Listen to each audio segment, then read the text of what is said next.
Hello, good evening, good evening. Welcome, everybody.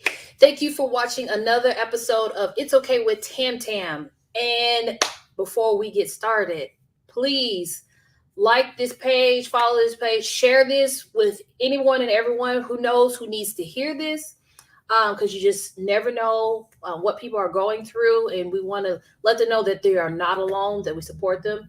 We also are on our Facebook channel, It's Okay with Tam Tam. So tonight's episode, we're going to be talking about infertility. So we have two guests, Miss Melissa and Jessica, who are joining us. Thank you very much, ladies.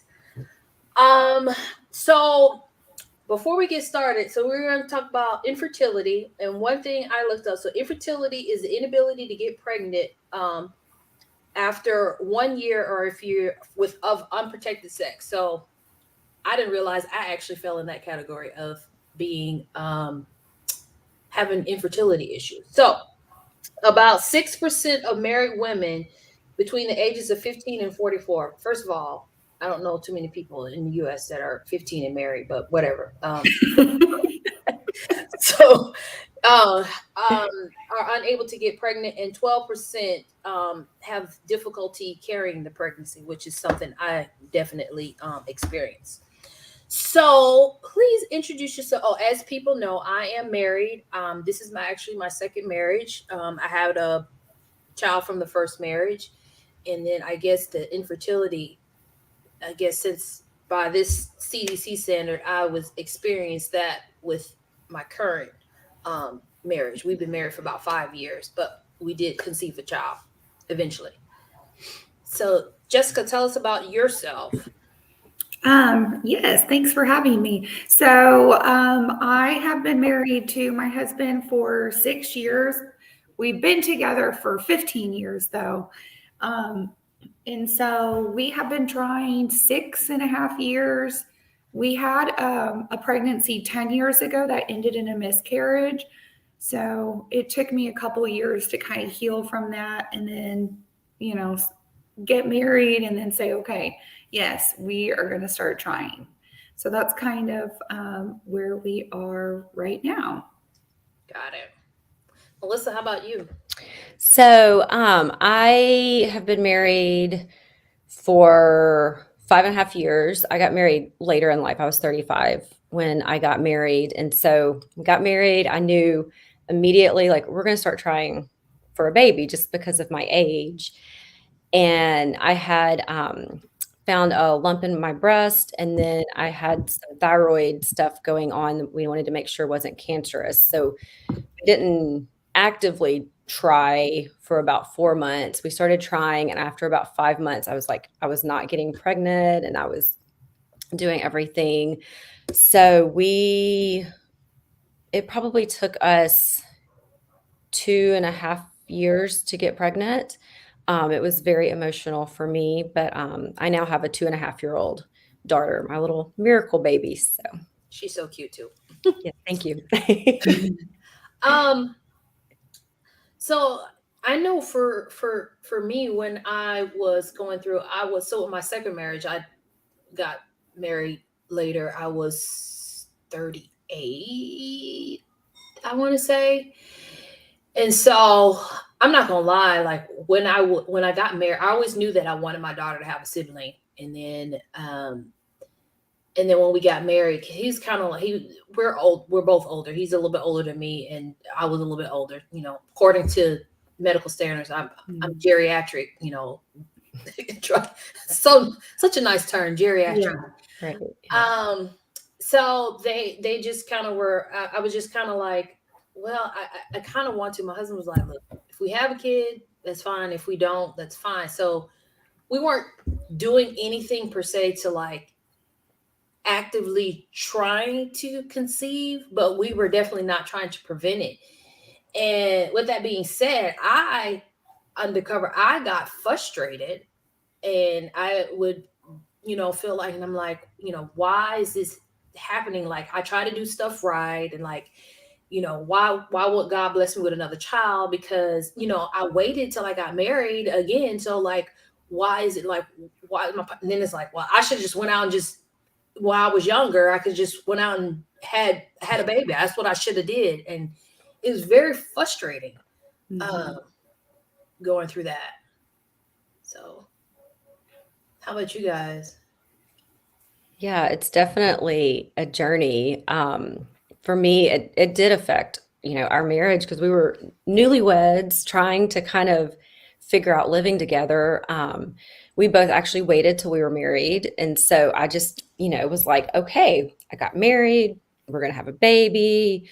We'll wait a year. We're going to have another baby. And none of that worked. But it was, yeah, it's hard when you think kind of in your mind you have everything planned out. And we did 3 rounds of IUIs, a round of IVF, all failed, and then we got So pregnant. what's the difference between an IUI and an IVF? So the IUI is the artificial insemination, where they basically take the man's sperm and inject it into the uterus at like a specific time. Everything's timed. IVF is where they take the eggs and the sperm both out, fertilize them, and then go back in and implant them. I wanted to make sure that anybody that's listening, so they can know exactly like what goes on. Like, Yeah. So, yeah. And so like they can know some of the options of what people have done to try to help with that process. So, and so you did a couple of rounds of both? Well, I did 3 rounds. So after about 5 to 6 months of trying to conceive and not, because I was one of those that I'm like, all right, got the fertility type book or like how to get pregnant, I think after a couple months, and started taking my temperature. So I knew when I was supposedly ovulating by the temperature. And then after about 5 or 6 months, my husband was like, I can't, like, this is just not working. Because every month, it was just that I was just crying and depressed for like a week, and then I would get over it. And so we did go see a fertility doctor. And he basically said at my age, because I was 35, almost 36 then, he said, after about 6 months, we do consider that infertility because of your age.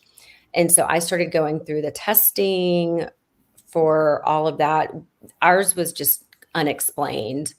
So we're not really sure why it happened. It just did, which was kind of frustrating to not have like an explanation of like, okay, this is what you can do, fix it, and then you're going to have a baby. So, but I found in that process, Jessica, that's how I know her, is she was leading a fertility yoga class at one of the hospitals up in Plano. And I just happened, it was a godsend to see on my news app the news little piece that they did. And I was at work. One of my coworkers was with me and she saw it as well. And so she's like, you need to go do this. Oh, okay. So I showed up and it was the best thing because I was keeping it all in. Like very few people that my coworkers, like that I was friends with, knew my infertility journey, which looking back, I don't know if I would have done it different. I'm a pretty private person until you get to know me. But so that was all kind of internal for me, which I think made it worse. But that yoga group was, I mean, amazing. I still am friends with people and we would have never met, you know, like it was really a blessing. But we tried everything. What have you tried, Jessica? So we have tried progesterone. Okay, so first we tried progesterone shots because I was low in progesterone. Then we did timed intercourse forever, and then Was that while you were using the progesterone? Yes. So when I was using progesterone, well, okay. So you want me to kind of back up and talk from the beginning of my journey?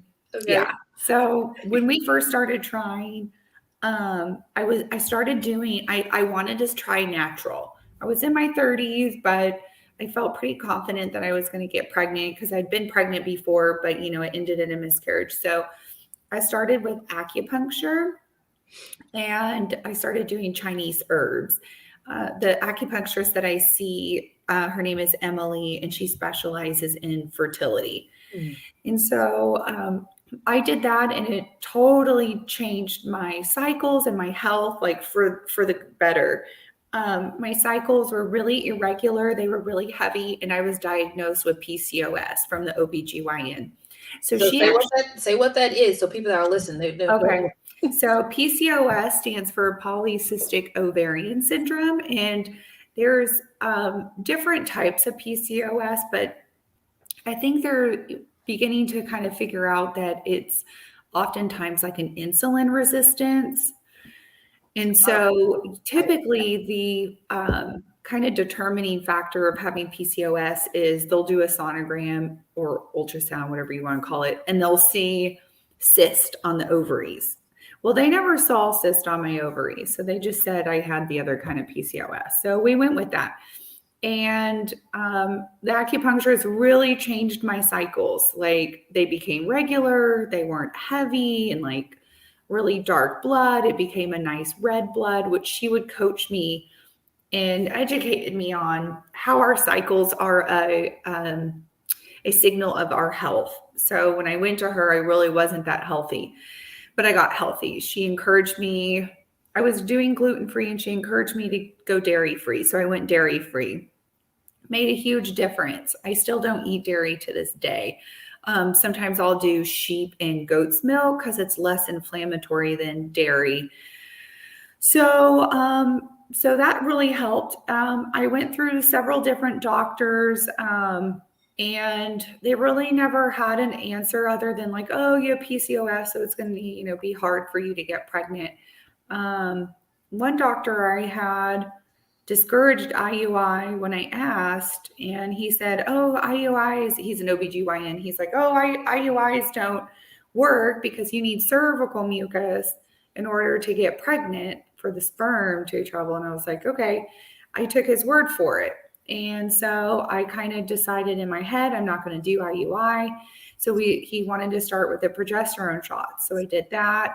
And then he had me meet with what's called a Creighton educator. And Creighton is like natural family planning. So that's where each month, like Melissa said, you do your temperature every morning, your basal temperature, you document it, you start to see the rise and the fall according to your cycle. And then you also monitor your cervical mucus. Our cervical mucus changes throughout our cycle. So when you lead up to ovulation, you should start to see it getting like slippery, more wet, and like egg whites. It'll look like raw egg whites. So we did that for, like a good year. And I think people always like kind of think like, oh my gosh, how can you like just keep doing something for a year? Because it goes by so fast. You only have 12 tries in a whole year. I mean, it just goes so quick, It's true. Like you didn't think about that. Yeah. So none of that worked. And then I ditched that doctor and went to a fertility doctor. Well, actually, no. From there, I went to a functional medicine doctor, one out of California. I flew to Newport Beach because I had a friend use her. She got pregnant at 40. She was great, but I don't know. I then ended up going to a fertility doctor because I tried all the supplements and doing that wasn't working. Like I said, we've been on this journey for 6.5 years. So that fertility doctor told me that because of my age, by this time I'm like 36, 7, I think 37, 7, yeah, about 36 and a half, 7. And he said, oh, because of your age, you only have a 1% chance of conceiving on your own. And I looked at him and I said, 1%? Like, where are you getting your numbers? Because I know so many ladies who are 40 getting pregnant naturally. Like, so he did not have good bedside manner. He was super unprofessional. So I ditched him too. And so after that, I was like, I just kind of need a break from these doctors. I'm going to go back into like natural stuff. Got a functional medicine doctor, a different one. No. Oh, sorry. The first one was a naturopathic. Then I got a functional medicine. No, I got another naturopathic. Her name's Dr. McKenzie. Sorry, I've had so many. So Dr. McKenzie in Dallas, and she does womb massages and all kinds of amazing things. Melissa also saw her. So one of the girls in our fertility yoga class went to her, and she had like just done amazing things for ladies. And she is amazing. And I highly recommend her for womb massages. It's a certain type of massage for fertility, and she can do them throughout pregnancy and postpartum. But after that, I had a surgery, not related to like the uterus, but something that I felt like was going to impact my health. So I had breast implants and I had them removed because I kept reading and hearing about how breast implants were making people so sick. And I did have all these symptoms. And so I thought, you know what, maybe that's causing my infertility. So I got those removed in 2019 and then got diagnosed with Hashimoto. So it was kind of one thing after another. So during that healing and the surgery, I had to put fertility, like trying for a baby, on hold so my body could heal. And then when I got diagnosed with Hashimoto's, I went through like a whole total lifestyle change. And then that's when I got the functional medicine practitioner, who's also amazing, in Dallas.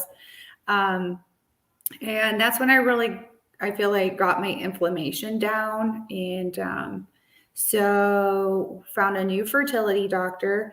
This one actually, so anybody going through fertility issues, highly recommend for them to test the sperm specifically for bacteria. The other fertility doctors did not do that. Excuse me. I'm so sorry. That's okay. And they said my husband's sperm was perfect. Well, this doctor found 3 different types of bacteria that can cause inflammation. And actually at the time, I was having symptoms of what I thought was endometriosis. So I actually was going to go see a doctor for endometriosis to perhaps get that removed and do like another, surgery. So they treated us with around 2 rounds of antibiotics for 20 days. we had to wait, get all that clear. Long story short, the doctor recommended an IUI. He said my cervix was closed up tight, and so sperm wasn't able to get through. So after doing the antibiotics and then my husband healing from COVID, then we did our IUI and it worked. I got pregnant. So I'm pregnant right now. Yes, 5 weeks.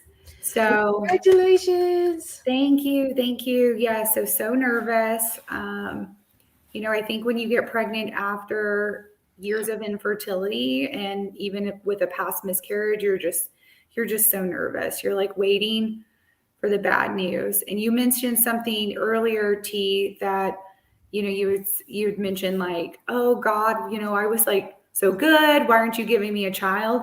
It's like I don't know about you guys and anybody else out there, but it's almost like you feel like you're cursed. Like, why am I cursed? Like, what is wrong? Like, why am I not deserving of having a baby or a pregnancy? So it's really easy to get into that mindset. It's hard to get out, even like it is. as long as you're in it, you're like, what did I do wrong? Like, so I completely understand that. So, and then when you get the news, you're like excited, but you're like shaking inside at the same time because it's like, oh my goodness. But so I guess the bacteria might have been the culprit for you. Yeah, we really think so because after I did the antibiotic round, and he also had us do an ibuprofen every day because that's an anti-inflammatory, those endometriosis symptoms I had went away. So really we think that's what was doing it, but plus my cervix was closed up tight. It's crazy because you've seen like 4 or 5 different specialists. Yeah. And that, I mean, like that's frustration beyond frustration too, because it's like if I would have went to this one doctor first, I could have got the answer that I needed. I could have been through this already, kind of thing. Yeah, well, and remember I had that one doctor who told me IUIs are like basically crap. Yeah. And so for years I never thought I would do one. And so I'm like, look, here I did it and it worked. And I'm 40. I just turned 40. Yeah, I think that's a big takeaway. I mean, in general, but specifically with infertility, if you do not feel comfortable with your fertility doctor, switch. For me, I was seeing a very popular fertility doctor here up in the Frisco area. And it was either my first or second I think it was the second IUI, because after the first one, I'm like, okay, I need to start trying things. So I saw Dr. McKenzie as well. I was taking supplements. I was drinking herbal teas, acupuncture, you name it. I tried it.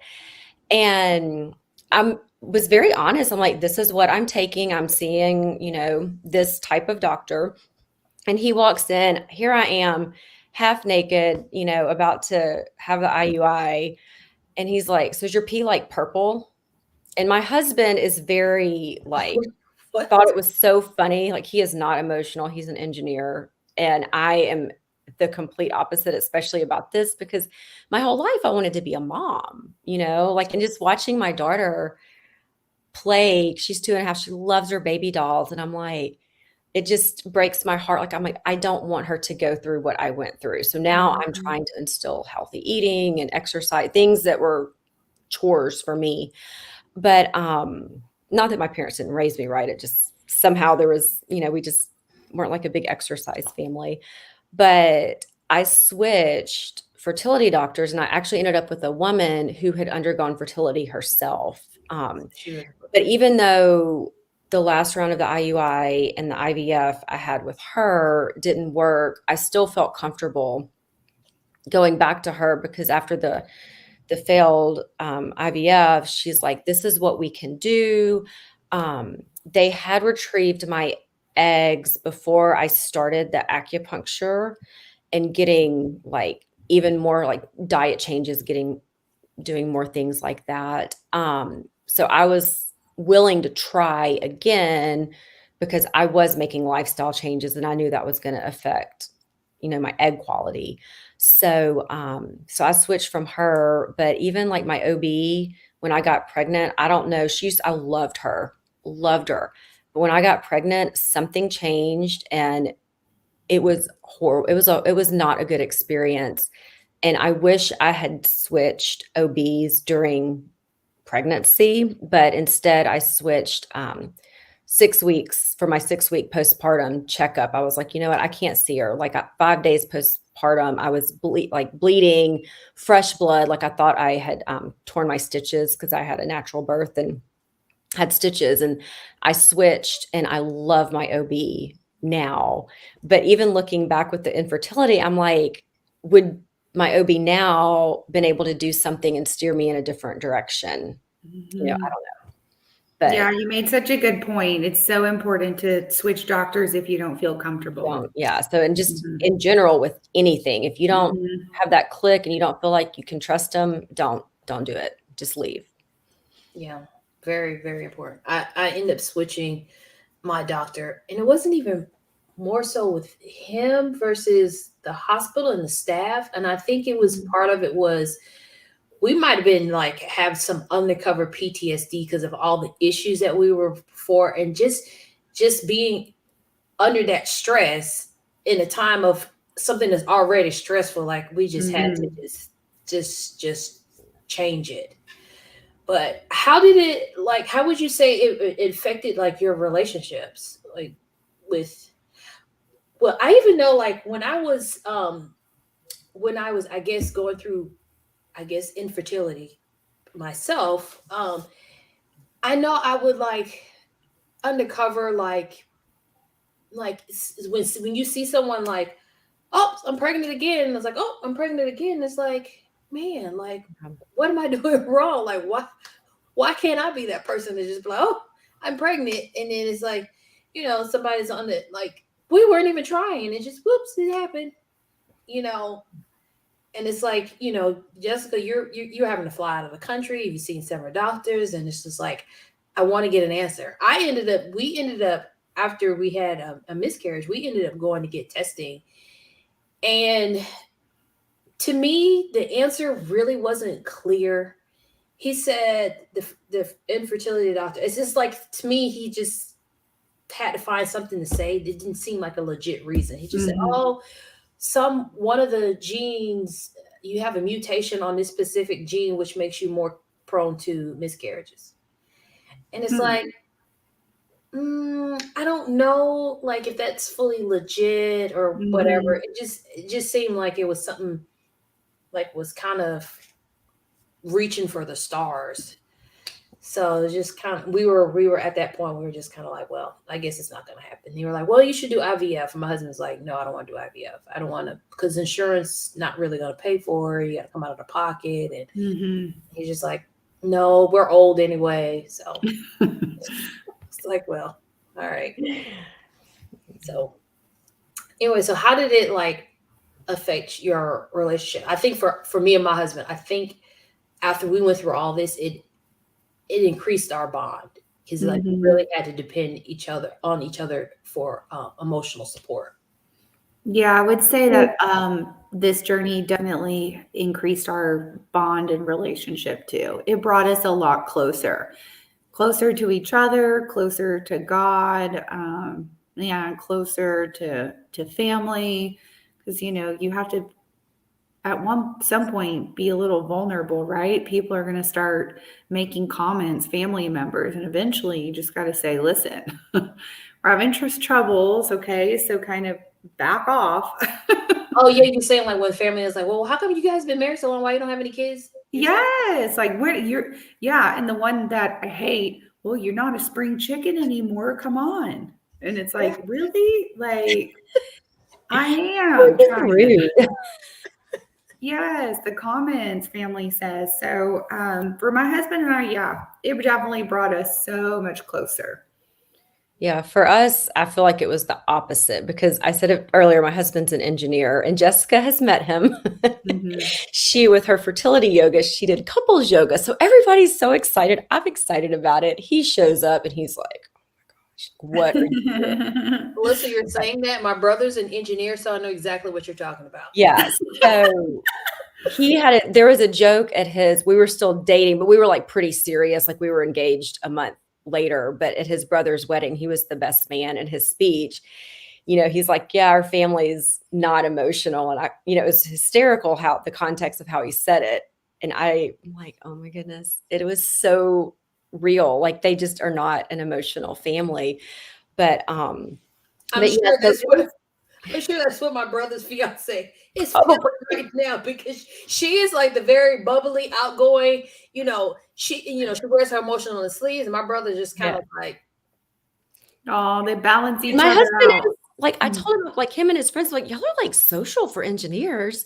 But yeah, it was really hard. And for me, like T, you were talking about how when people were getting pregnant, you're just like, why them?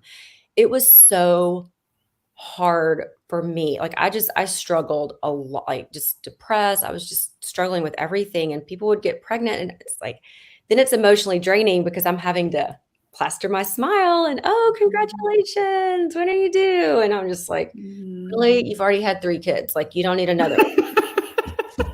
So it's like, I need a baby. So it was, Give me one of your babies. yes. And like Bill's brother and his wife, they got pregnant on the first or second try, and I was going through all of this and it was so hard. And like their baby shower, we showed up late, which was my husband's always late. So that was actually a really good thing because it wasn't completely purposeful. It's like, oh, he's always late, so I didn't have to handle that environment as long because I would just start crying at things. It was so hard. And he had a very hard time understanding why I can't just let it go. And we still have these conversations now, even after we have had a baby, but he can compartmentalize things. And I'm like, I don't understand how you do that. Like I can't he's an compartmentalize engineer. anything.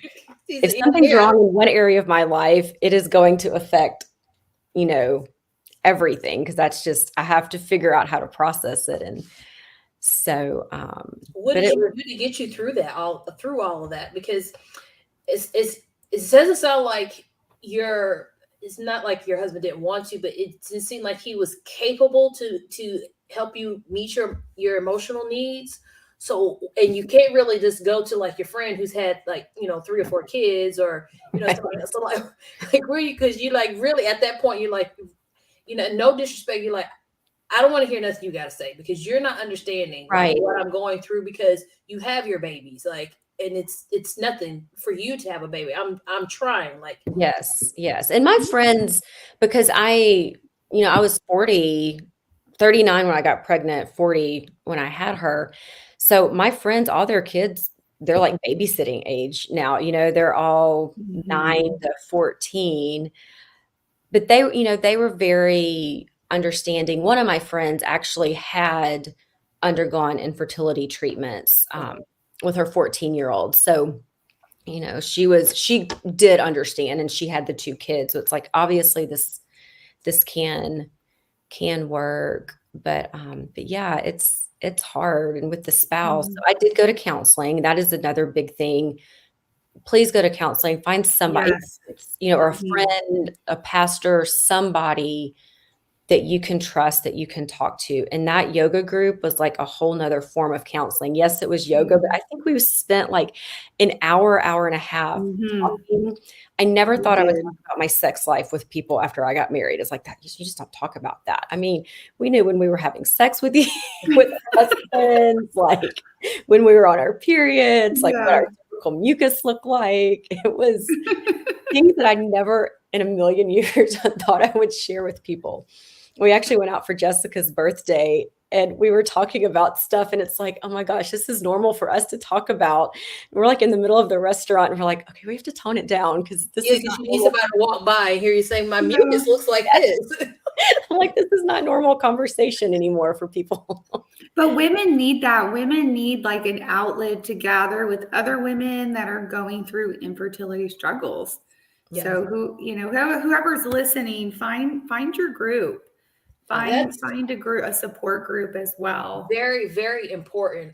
That's part of when I was going through some of the stuff that I've been through, you feel like you're alone. You feel like you're the only one. You don't have anybody to talk to. So when you went to the yoga group and you had other people that it's so relatable, you're like, okay, like you completely understand. Like I'm not the only one that's having to deal with this. Yes. And the crazy thing is when one of them would get pregnant, I truly was happy for them. Like I was so excited. You knew the struggle. Yes. And I'm like, oh my gosh, like you're pregnant. Like this is amazing. And but like with other people, it was, some of them I could be happy for, but it was different, I know exactly. But yeah, that yoga, and Jessica will tell you, like she could see a difference. I think the first session I was like crying because I had just had like maybe the failed IUI or, that had happened. And I remember you were talking about the baby shower and it was hard for you to go to baby showers. Yes. And then I tried to encourage you to like reframe your thoughts, and like we worked on, just being able to celebrate that person and be happy for them and know that that doesn't mean your journey is going to stop, so Right. yeah. So did you go to counseling after you started the yoga group or before? I'm trying to remember when I started going to this lady. It might have been before I started the yoga group. And I found too, because I've kind of gone to counseling on and off my whole life just for different things. But Google, I think it's really God. But I'll type in, fertility counselor in my area, and this lady popped up, and I read her bio, and it's kind of like, okay, she was still going to school, so she wasn't completely licensed. But I'm like, you know what? I'm going to call her. And I called her and we talked and I went and met her, and I'm like, this is my person. And so I still, like, if I need, counseling and stuff, will touch base with her like once a month or so. But, well, two things you said. One of the things I was asking about the counseling, because I know when I was going through some of my stuff, and once I found like other people had been going through that stuff and I found somebody to relate to, it actually gave me the strength to go to counseling. Because I had already been told several times, like, you need to go to counseling. You should go.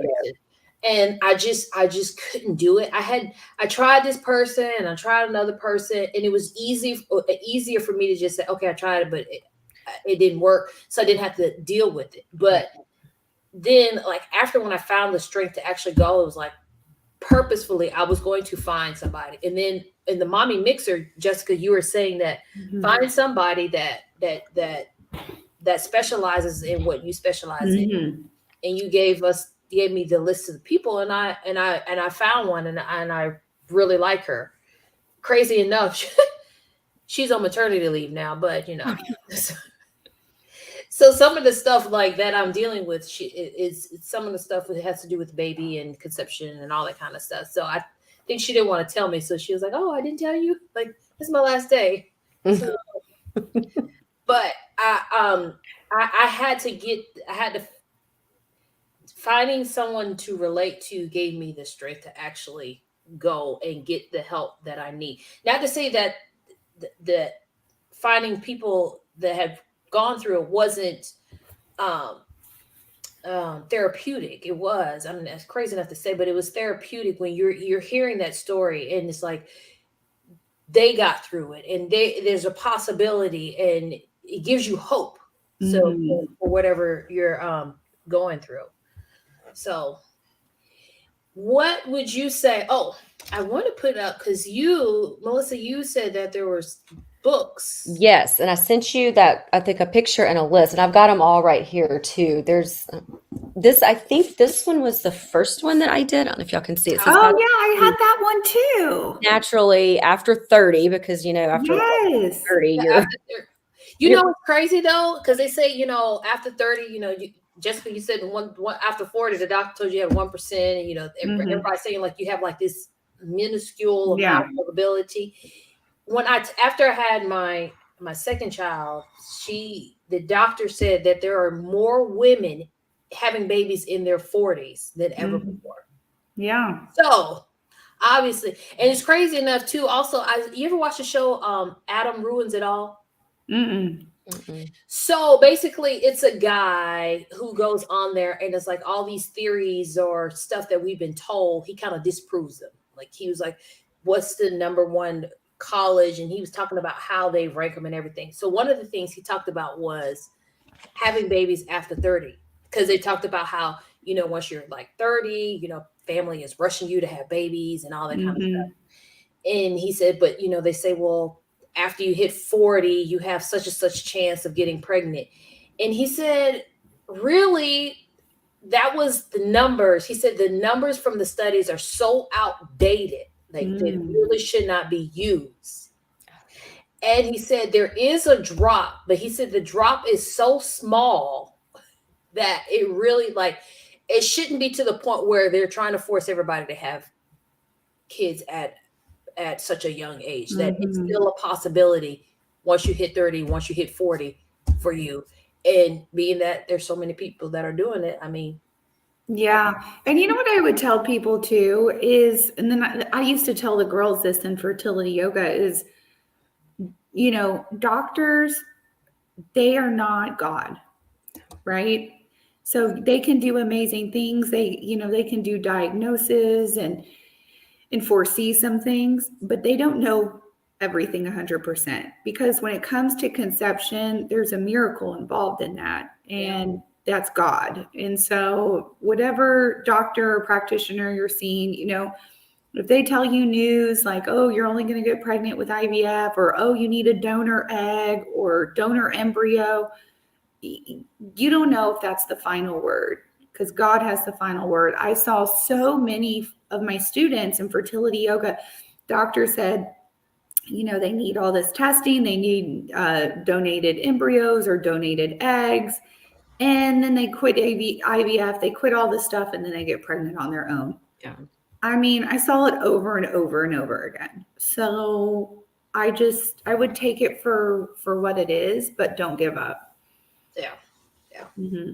Yeah, definitely. Because I kind of briefly told you my story earlier, but we had it was August of 2018, we had our IVF that failed, and it was horrible. We only had one egg. We did do the genetic testing just because of my age, and I'm a speech pathologist, so I know all the bad things that can happen after 40 and you get pregnant. But so we did that, and we only had one good embryo. And so I was like, all right, this is it. This is my miracle. And it was a girl, because with the genetic testing, you find out the gender, and it didn't take, and it devastated me. And that was when I actually had my husband go with me to counseling, because I'm like, you're just not understanding. And my counselor was like, even though it wasn't technically a miscarriage, she is viewing it as it was, because in my mind, it was a baby. Yeah, it's a loss. It was a loss of not just the hope of getting pregnant, but like there was an embryo and there was a baby in my mind. And so I was like, well, let's just take a couple months off, because I wasn't in the right mindset to even keep trying at that point. It was just, it was horrible. And we had Christmas at my family. Hopefully they don't ever listen to this. They may figure it out if they calculate. But I was fertile whenever we were home with my family. And somebody in our group had used, it was the sperm. Fertile Aid? Fertile Aid, yes. Fertile It's Aid, basically a lube that is supposed to make your sperm swim. And we were using it, but it wasn't like how you're supposed to. You basically, you put it in a tube and you insert it in you like a tampon, squeeze the fluid up in there. And so my husband went to Walmart in my small town while my parents and I were out doing something. Bought this lube. I was like, I can't believe we're doing this. So we totally, and I'll remember, like, we were at my little, church where I grew up, singing Silent Night by the candles. And I was just teary-eyed, just, I don't know why. I just was crying, like not like bawling, but just like, eyes watering, kind of crying. And January 7th of 2019, I didn't start my period when I was supposed to. And I was going to a chiropractor as well. Looking back, I probably should have gone to one that was more with fertility stuff. But this guy was like right by my work, and I kind of became friends with them because I would go get massages and stuff. But the secretary, she was always following my journey, and she's like, you should do a pregnancy test. You're like a day late. And I was like, pregnant. So I went and did a pregnancy test. It was negative. I'm like, yeah. Well, the next day I didn't start. And I think I took another one, still didn't work. So January 9th, which I remember the day, like it's crazy that don't seem important, but for me, it was super important. I still hadn't started. And so I took another pregnancy test, and there was the faintest, and I'm sitting there watching it. And I was like, oh, wait, 5 minutes, whatever. And I'm sitting there watching it. I'm like, oh my gosh. And so I'm like, Bill, my whole like, oh, we're going to tell my husband I'm pregnant. Like, so cute. Like, yeah. Right. Yeah. I was like, come here. Do you see that? And I mean, it was like faint. And he's like, you're just seeing things. That's nothing. And I was like, no, here's another tip. The blue pregnancy test with the blue dye, throw them away. Don't ever, ever use them. I just got some cheap ones off Amazon with pink strips, never got a false positive. The ones with the blue dye, I got like 3 false positives. Wow. And that's a whole nother mind game that you don't need to have. So don't use the blue dye pregnancy test. But I was like, I've never gotten a negative on this. Like, this is it 2 days ago. Like, look at it now. Or I never got a positive. I was like, look at it now. And so I called my fertility doctor because we were going to go in, I think that was that next week, to start doing another round of IVF and kind of talk about that process and the changes she was wanting to make. And they called, and or I called them, and they were like, you can get here by this time. So I called my coworker. I was doing evaluations, and I was like, hey, I'm going to be late. I'll tell you about it later. And wet hair, like I just threw on some clothes and got my blood tested.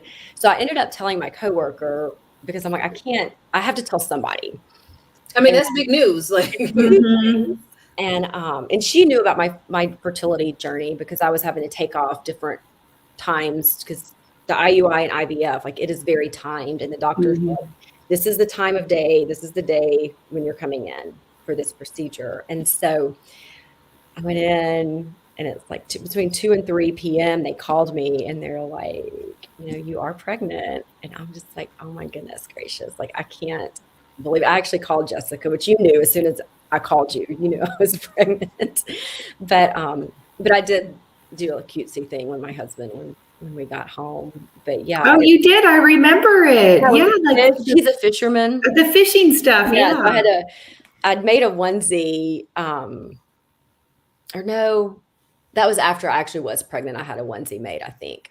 But, and so I had like the little fish on the pole, like, you're going to be a daddy or something. And he was like, oh my goodness. So you have to thank him for that day that he went to the local store to get. And who knows if that's what it was, but it makes a funny story. We're gonna say that's what it was because it makes the story funnier. Yes. Yes, it does. You're at your in-law or your parents' house. Yeah, his in-laws. I'm like, oh my goodness. So I'm like, I can't go by that. Like, people know who I am. Like, But it did. We were talking a little bit earlier about how just that mindset of that anxiety and that fear of like loss. I mean, my entire pregnancy, and even when she was a newborn, it still lingered. And like, it just was kind of sad. Like, I was very happy that I had a baby and I love her, but it just is sad to me that infertility journey, still, even going to counseling and things, there's still that underlying fear that I don't know that you can ever completely get rid of. You kind of learn to cope with it. And when it pops up, to like, okay, I need to think positive, So, Yeah, it totally robs you of your joy. yes. Yeah. That it does. Yeah. So what were the other books that you have? So there was that one. This one is called Making Babies, a proven 3-month program for maximum fertility. I'm like, yeah, it's not proven because you think it's like you try everything. Okay, 3 months. I'm going to do this for I 3 have that one too. and get pregnant. Yeah, I think a lot of these we talked about in our class. So what kind of stuff does it tell you in that book? So, Is it like it diet talks and about like lifestyle? how to get pregnant, the types. Oh, this was interesting. The 5 fertility types. Tired, dry, stuck, pale, waterlogged. I can't remember what what mine was. Kind of common problems and solution, and then how to, your 3-month making babies program. But one thing I did like about this one is it goes through. I know Jessica talked earlier about doing a lot of the natural stuff. But it talks a lot about changing your diet, changing your shampoos and your body washes and laundry detergent. Like, I didn't even think about that. yeah, so it's got a lot of like the natural stuff, a preconception, like detox, like getting rid of foods that are bad that can cause inflammation and different things. And then it actually goes through pregnancy as well. So this one was really, I would say, of all the books, fertility books, this one is probably See naturally. my favorite. And another really good one. Do you have It Starts with the Egg? No, I don't. Oh, okay. That one was recommended by a fertility doctor. Okay. Yeah, I would show you, but honestly, I don't know where it is. I didn't get out my books. I can't remember who had recommended. Oh, I had that one too. Okay, so I think all of these books we talked about at the fertility yoga class, because one person would try something and then we all tried something. I think all of our husbands were on some kind of like sperm enhancing vitamin. Yeah, Fertilade. Wait. Oh, you know what? I mentioned Fertilade. That's not the name of the lube. The lube is called Pre-Seed, right? Pre-Seed, yes. That's it. When you said it, and I was like, God, it sounds right. But Fertilade was the vitamin. Fertilade is the male vitamin. Yeah. Yes. And Pre-Seed is the lube. So and all that stuff you could just buy at a regular store. Yeah, or Amazon. Fertilade you have to order, but they have it on Amazon. I mean, I don't know if you trust getting supplements from Amazon, but it's not like you have to get a doctor's prescription. Right. It's all over the counter stuff. Yeah. Okay. Yeah. But this one, it's kind of, I mean, it's really a good one too, because then it's got, your lovely pictures and, things that you might not have learned about in sex ed, but, and it even talks about like Kegels, and it's got, can we show like pictures on here, or does that get you? Probably not, because I don't think I said it's censored. Okay. So, well, here's this one. This one's not bad. There's one that shows like your cervix and stuff, but this is talking about like different types of cervical fluid. You have the mucus. Yeah. So, but I mean, obviously, when you're looking at the book, you can tell a little bit better. That one, and then this one is by the doctor that's at the CNY Fertility. That is up in New York. So we had at least one person, maybe more. We had several. So okay, I thought it was a few that went up to this facility up in New York, and it is like, I'm like, why don't they build something like that down here?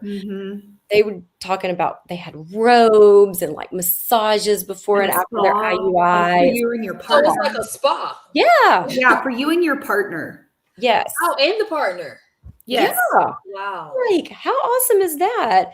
But one of my friends actually lives in upstate New York. And so she had some secondary infertility stuff after 3 kids. And so she went to go see this doctor, and they gave her this book. Okay. So this one is a really good one too, because he is very well known as far as like fertility stuff. And so here's like this page is talking about like the abdominal massage that Jessica had mentioned. earlier. So, and then this one I got after meeting Jessica. It's Yes. yoga for fertility. So it's got a DVD that came with it, and then it's showing you the poses. And Jessica can talk more on like there's certain poses that you shouldn't do at certain times of your cycle.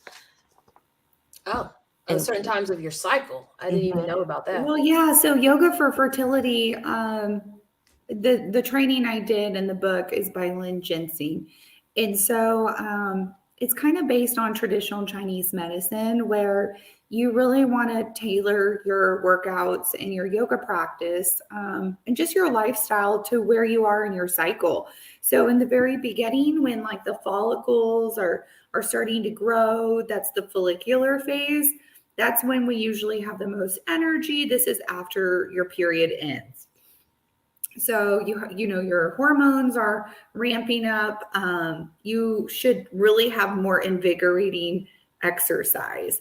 And then when you get to ovulation and you start to enter the luteal phase, that's when you want to like really nourish your body more, you know, rejuvenating exercises. You don't want to be doing a lot of like high impact and really stressing the body. You want to nourish your body. So I would tailor the poses and everything to where women were. And then if you're on your period, you really should rest. Rest, you know, your body, your uterus. Let the I think in the U.S. we don't understand that definition. no, we don't. No. And Native Americans, they used to have what they called period tents. These like tents where the women would go and they would stay in the tent during their period and they would get nourished during that time. Oh, wow. Mm-hmm. Wow. So a lot of cultures have some really beautiful ways that they support women, but you know, we don't do any of that here in America. yeah, I feel like it's just go, and Yeah.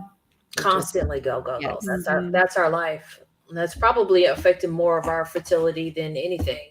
Yeah. Yeah. You know, the lifestyle and the constant stress are. Mm-hmm. And my doctor did mention that, like, he said you might be stressed out, which I'm sure I was, but. Mm-hmm. So, all right. So before we close out, can you guys give somebody that's watching some advice? Like give them a piece of advice, some advice that you would give them that may be going through this at this time or have been through this. So whoever wants to go first.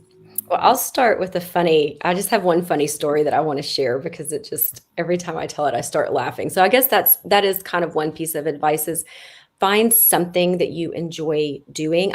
I took up knitting. My mom has always been on me like, oh, you need to try to knit. So I took up knitting during the fertility stuff, and it actually made it something to occupy my brain, but also find ways to laugh. So one of the girls, and when I said I tried everything that people in the group tried, literally tried everything.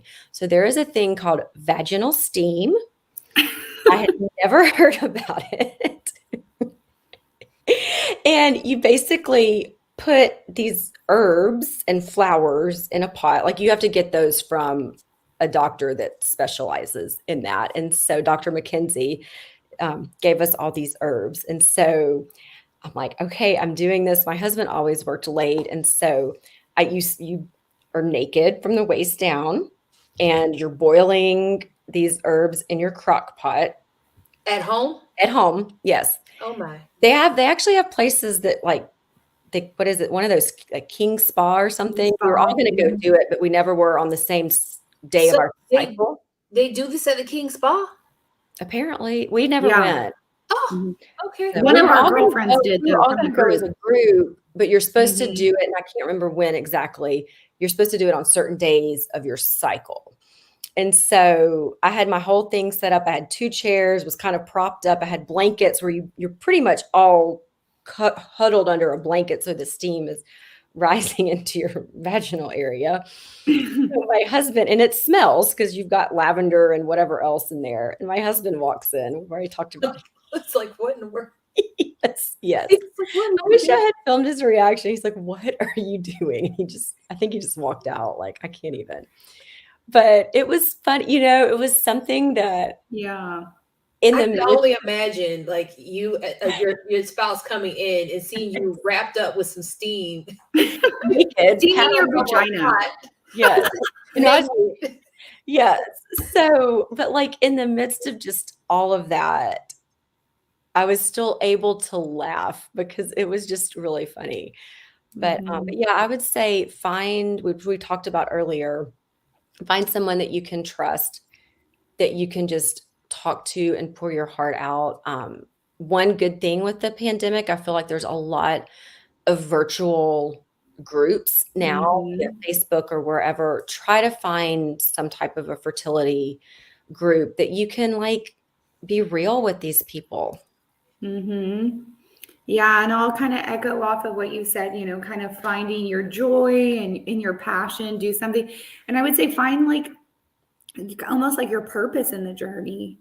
For me, I started the fertility yoga. There wasn't one in Dallas. And so that led me on a path of like, okay, now I'm going to be a therapist. And so, I've been pursuing my graduate degree in that. And so I just, I would just say, what is the journey teaching you?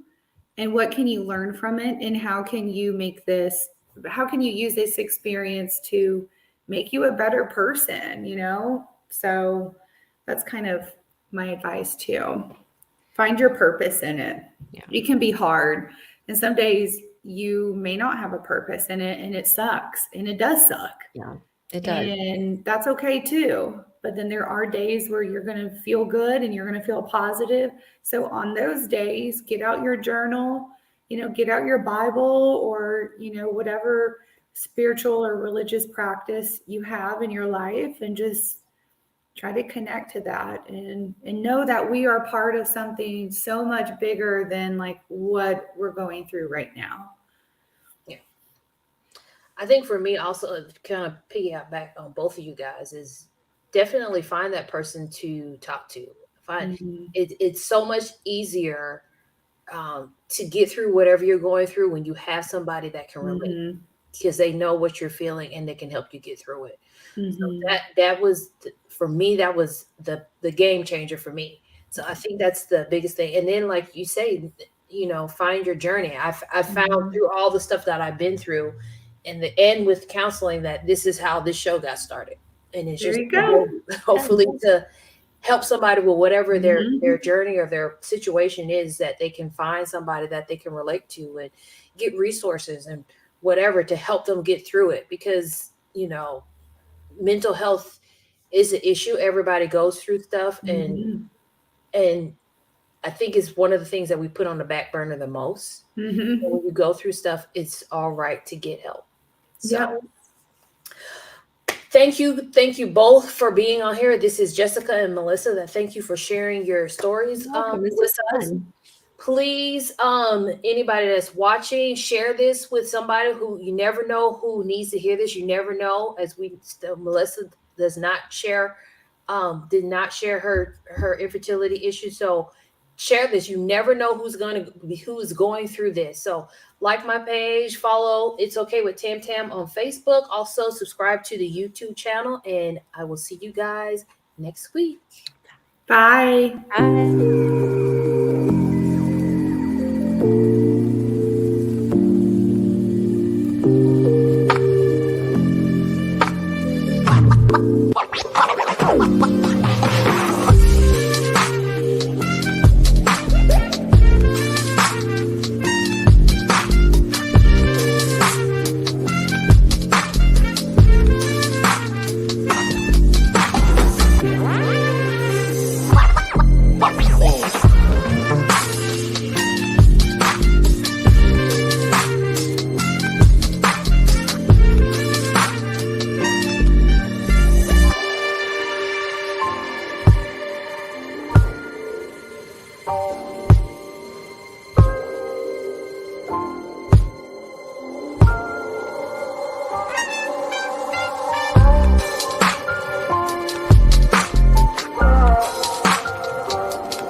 you.